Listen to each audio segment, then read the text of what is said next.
দেখেন ভাই, বর্তমান বিশ্ব যেখানে স্যামসাং গ্যালাক্সি S25 আলট্রা নিয়ে মাতামাতি করতেছে, ওইখানে আমি তাদের বিপরীত ব্র্যান্ড আইফোন কি নিয়ে কথা বলতে চলে আসলাম। আইফোন SE4 বা 16E। হ্যাঁ, এই ফোনটা এই মার্চ মাসের 17 তারিখে রিলিজ হবে। তো এই ফোনটা কিছুটা ভ্যালু ফর মানি একটা ফোন বলা যায়। আমি পূর্বে অনেক ভিডিওতে আইফোনকে কিন্তু একদম ডিরেক্ট বলে দিতাম যে আইফোন কখনোই ভ্যালু ফর মানি ফোন না, কারণ যেই প্রাইস রেঞ্জে যে স্পেক দেয় অন্য ফোনের সাথে কম্পেয়ার করলে অবশ্যই আইফোন পিছিয়ে থাকে। তবে ভাই, ওই যে আপনার সোশ্যাল স্টেটমেন্ট, কিছুটা শো অফ, এগুলোর জন্যই মানুষ কিন্তু দিন শেষে হুম রেখে আইফোনই কিনে।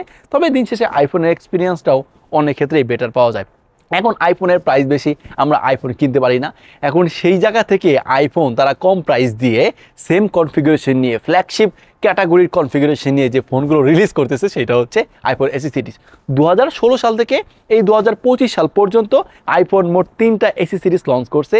আর এবার চতুর্থবারের মতো এই 2025 সালে এসে যে ফোনটা লঞ্চ করতে যাচ্ছে তার নাম পরিবর্তন করে আইফোন 16E এরকম নাকি নামকরণ করবে, যেটা আমরা অবশ্যই ইভেন্টে বা যখন রিলিজ করা হবে তখন এই বিষয়টা ক্লিয়ার হতে পারবো। দেখুন, আইফোন SE বা 16E এই ফোনটা বিভিন্ন ক্ষেত্রে প্রাইস অনেক জায়গায় কম, কারণ তারা যদি আমরা 16 সিরিজ লাইনআপের সাথে কম্পেয়ার করি অনেক ক্ষেত্রে এইটার কিছু কিছু জায়গায় মিলও আছে, আবার কিছুটা অমিলও আছে। যেমন আপনি দেখুন আইফোন 16E বা আইফোন SE4 এর যে ডিসপ্লের কথা যদি বলি, এখানে আপনি 6.1 ইঞ্চের সুপার রেটিনা OLED প্যানেল পাবেন।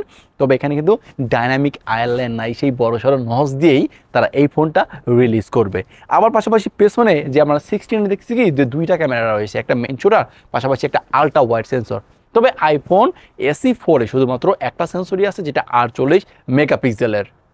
তবে আইফোন 16 এর সাথে আইফোন SE এর সবচাইতে বড় মিলটা হচ্ছে তার চিপসেটে বা তার প্রসেসরে। দেখুন, আইফোন 16 যেমন আপনার অ্যাপেলের A18 চিপসেট ব্যবহার করা হয়েছে, একইভাবে আইফোন SE4 কিন্তু অ্যাপেলের A18 চিপসেটটাই ব্যবহার করা হচ্ছে।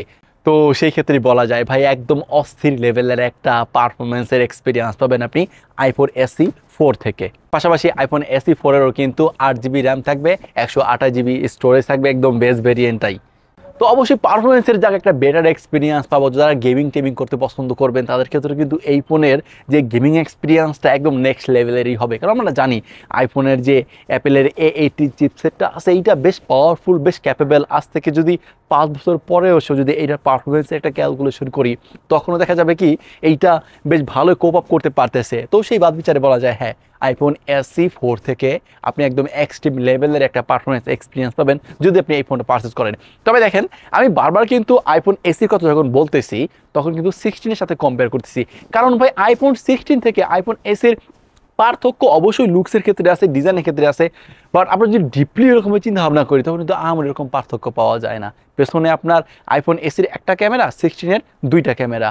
আবার আইফোন 16 এর হচ্ছে আপনার সামনে ডাইনামিক আইল্যান্ড, আর আইফোন SE এর হচ্ছে ওই আপনার বড় সড়ো নচ একটা থেকে যাচ্ছে। এই তাছাড়া আমার কাছে ওইরকম পার্থক্য মনে হয় নাই। আর এইটাও সত্যি, যদি এই দুইটাই পার্থক্য হয়ে যায় তাহলে আর পার্থক্য কোথায় থাকে বা কতটুকু পার্থক্যের দরকার আছে। এখন দেখেন, আইফোন SE এর প্রাইস ধরা হয়েছে হচ্ছে, বা যখন ফোনটা রিলিজ হবে তার প্রাইস হবে হচ্ছে $500। আর এইদিকে আইফোন 16 এর প্রাইসটা হচ্ছে আপনার $800। এখানে $300, অর্থাৎ বাংলাদেশি টাকায় কনভার্ট করলে অলমোস্ট 33,000 টাকার একটা গ্যাপ, একটা ব্যবধান আছে। তো অবশ্যই সেই জায়গা থেকেই বলা যায় যে আইফোন SEটা একদম ভ্যালু ফর মানি একটা ফোন হতে যাচ্ছে যারা আইফোন লাভারদের জন্য।